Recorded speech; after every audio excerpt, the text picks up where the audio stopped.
Kapatid, bakit parang laging kapos na lang ang pera kahit anong sipag at tiyaga? Baka may ginagawa kang mali. Alam mo na ba yung mga bagay na dapat mong iwasan, baguhin at simulan para umunlad at umasenso? Kung yan ang gusto mo, panoorin mo tong video na ito. Videos that will make you wealthy and debt-free.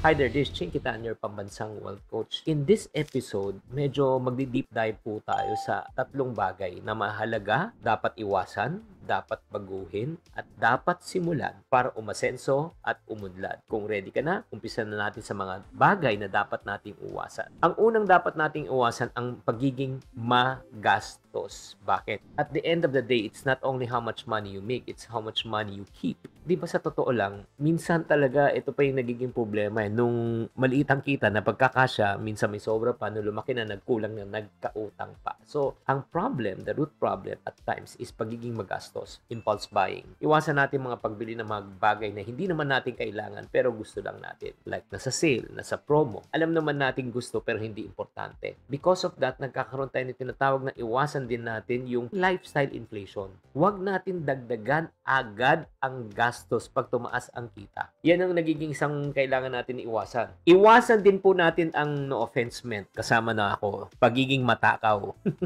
Yung madalas mong pagkain sa labas, ito ay malaking butas po yan sa budget po natin.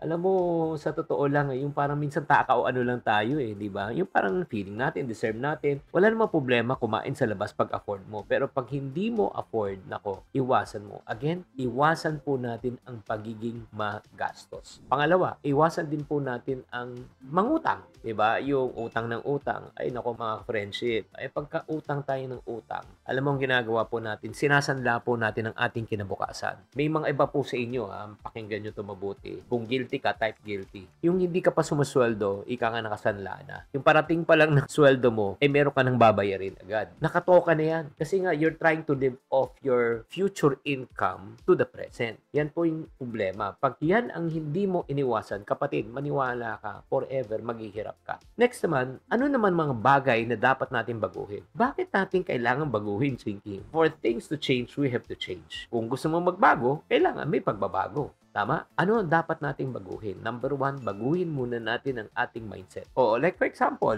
ang hirap makaipon. Dapat change natin yung mindset. Isipin natin kung paano tayo makakaipon. Dapat isipin po natin yung hindi mahirap. Isipin natin, gagawa natin ng paraan. So, paano natin babaguhin to? Baguhin natin yung formula. Dati, ang formula mo, income, gastos, and then ipon. Kung ano matira, doon ka mag-iipon. Pag yan ang formula mo, ibig sabihin hindi nagwo-work. Dapat ang mindset po natin ngayon, baliktad. Income, then ipon, then gastos. Priority na yung pag-iipon bago gumastos. In other words, you don't ask your income to adjust to your lifestyle. You ask your lifestyle to adjust down to your income. Diba? Mag-set po tayo kahit na 5%, 10%. Kung anong kaya mo, itabi mo agad. Yan ang dapat natin baguhin. Alam mo kapatid, pag hindi natin binago po yan, alam mo, walang mangyayari. At ano pang kailangan natin baguhin? Ang baguhin natin yung ating mindset from negative to positive. Parang hindi kaya, kakayanin ko. Mahirap lang tayo. Hindi, uunlad at aasenso ako. Alam mo kung pampapangunahan po tayo ng negative, maniwala kayo. You can never win in life with a defeated mindset. Dili ka magwawagi sa imong kinabuhi ko ang mindset mo ay talunan. Agree o disagree? Kaya kailangan baguhin po natin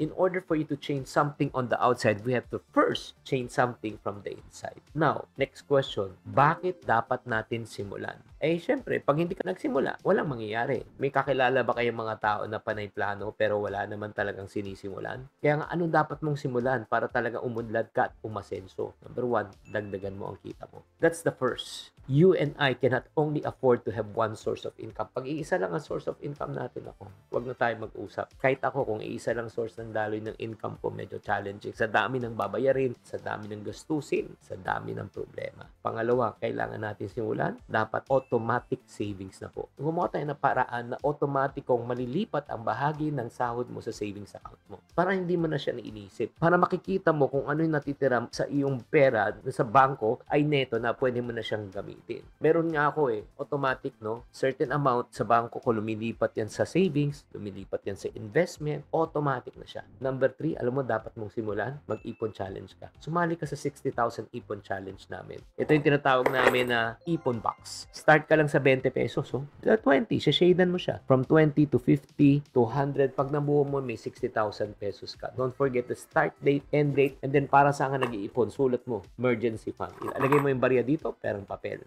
Alam mo, dapat mong simulan mo na paligiran mo ang sarili mo ng mga taong positibo. Yung mga taong makakatulong po sa inyo. Yung mga taong makaka-inspire po sa inyo. Yung mga taong makaka-challenge po sa inyo. Katulad ng channel na ito, makaka-inspire, makaka-challenge, madadagdag kaalaman mo, kaya huwag mo kalimutan mag-subscribe. I-click mo na yung subscribe, di ba? Wala namang mawawala. And last but not the least, alam mo, dapat mong simulan, educate yourself, magbasa ng mga libro, manood ng mga videos na ganito, matuto mag-manage ng pera. The more you know, the more you can apply. The more you learn, the more you can earn. Kaya kapag maaga ka na, gawin mo to, mga friendship, simulan mo, dagdag kita, automatic savings, gawin mo yung ipon challenge, at saka educate mo yung sarili mo. Naku, maniwala ka. Yung peace of mind na minimithi mo at saka financial freedom, maabot mo na. Mas maganda ang pakiramdam na hindi ka mangangamba ng darating ang panahon, mawawalan ka ng pera. Kaya nga, ito na dapat mong iwasan, baguhin, at simulan. Kaya mga friendship, para sa mga taong gusto na magbagong buhay, magsimula, join our movement sa Facebook po. Ito yung tinatawag na Iponaryo Movement po. Free po to, wala kayong babayaran. Dito tuturuan namin kayo kung paano kayo magiging financially literate, financially disciplined, and financially responsible. Kung seryoso ka, join our movement. Yung link nasa comment section na lang, i-click nyo na lang sa baba. Maraming salamat. Sana na-inspire kayo sa episode na ito. Tatandaan, tamang karunungan, tamang disiplina ang susi sa pagyaman.